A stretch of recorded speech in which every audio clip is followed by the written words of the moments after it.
যখন তখন আকাশ কালো করে বৃষ্টি নামছে, কিছুক্ষণ পরে আবার রোদ।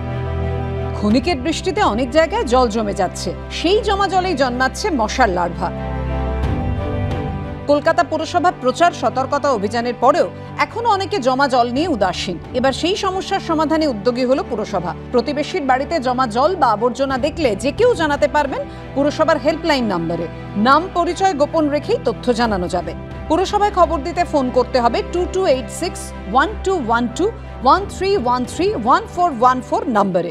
গতবারে এই সময় 189টা কেস ছিল, এবারে 134টা কেস আছে। এখনো পর্যন্ত যে কটা আমরা পেয়েছি তাতে সাউথে একটু ইনক্রিজ বেশি, কারণ সাউথের দিকে ভেকেন্ট ল্যান্ড কিংবা পন্ডস এগুলো অনেক সংখ্যা বেশি। প্রথম কথা হচ্ছে সাধারণ মানুষের সচেতনতা বা সহযোগিতা ছাড়া ডেঙ্গু প্রতিরোধ সম্ভব নয়। ডেঙ্গু প্রতিরোধ সবার দায়িত্ব। পাশের বাড়ি বা তার পাশের বাড়িতে দেখছেন তিনি জল জমিয়ে রাখছেন, তিনি যদি সরাসরি পুরসভায় খবর দিতে চান তাহলে পুরসভার যে 3টি হেল্পলাইন নাম্বার আছে তারা ফোন করে তাদের কমপ্লেনটা লিপিবদ্ধ করতে পারবেন। জুলাইয়ের শুরু থেকে ডেঙ্গি আক্রান্তের সংখ্যা কম থাকলেও মাস শেষ হতে হতে আক্রান্তের গ্রাফও ঊর্ধ্বমুখী।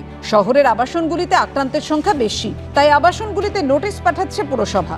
নিম্ন মধ্যবিত্ত যে অঞ্চল হাউস হোল্ড, যেসব ইন্ডিভিজুয়াল হাউস হোল্ড বাড়ি আছে তার থেকে ওই হাউসিংগুলো থেকে কেস বেশি এসছে। আমি ডেপুটি মেয়র হিসেবে তাদের প্রত্যেকটা হাউসিংয়ে চিঠি পাঠিয়েছি যে আপনারা কোঅপারেট করুন। আমাদের স্বাস্থ্য দপ্তরের কর্মীরা, হেলথ ডিপার্টমেন্টের কর্মীরা গেলে, ভেক্টর কন্ট্রোল কর্মীরা গেলে তাদেরকে বাড়ির ভেতরে অ্যালাউ করুন। অনেক অভিযোগ আসছে যে একটা বাড়ির পাশে একটা পুকুর আছে, একটা ভ্যাকেন্ট ল্যান্ড আছে, চারপাশের মানুষ পরিষ্কার করা দেওয়ার পরও সেখানে ময়লা ফেলছেন। ওই যে জায়গায় ময়লাটা পড়ছে, যিনি ফেলছেন না তিনিও আক্রান্ত হবে। সেই জন্য আমরা বলেছি সব বাড়িতে নোটিশ করতে।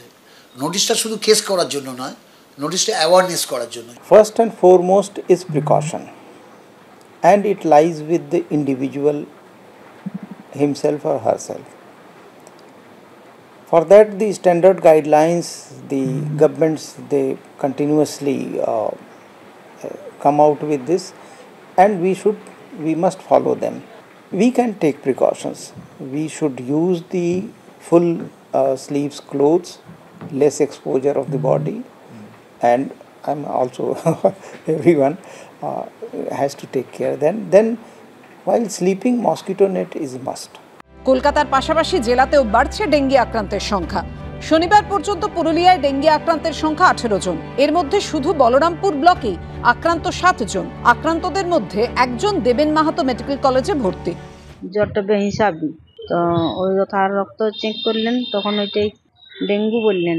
মাথাটা ব্যথা করে, তারপরে বুকটা ব্যথা করে, কোনো সময় শনিবার দেবেন মাহাতো মেডিকেল কলেজে যান জেলার মুখ্য স্বাস্থ্য আধিকারিক। চিকিৎসকদের সঙ্গে কথা বলেন তিনি। ডেঙ্গুর প্রত্যেকটা কেস তো হাসপাতালে ভর্তি করতে হবে না, বাড়িতে বসেই ডেঙ্গু চিকিৎসা হবে। জল হলে প্যারাসিটামল, অন্য কোনো ওষুধ দেওয়া হয় না। ডাক্তারদের সাথে আমরা কথা বলছি, তাদেরকেও বলছি শুধু কমপ্লিকেশন অ্যারাইজ করলে সেইগুলোকে আপনাদের হসপিটালে আনুন। স্বাস্থ্য সচিব এবং জনস্বাস্থ্য বিভাগের বিশেষ সচিবের নেতৃত্বে শুক্রবার স্বাস্থ্য ভবনে ডেঙ্গি এবং ম্যালেরিয়া নিয়ন্ত্রণ নিয়ে বিভিন্ন হাসপাতালে কি পদক্ষেপ করা দরকার তা নিয়ে একটি পর্যালোচনা বৈঠক হয়। স্বাস্থ্য ভবনের পরে ডেঙ্গি রুখতে উদ্যোগী পুরসভা। অর্ণব মুখোপাধ্যায়, ঝিলম করঞ্জাই ও সন্দীপ সমাদ্দারের রিপোর্ট, এবিপি আনন্দ।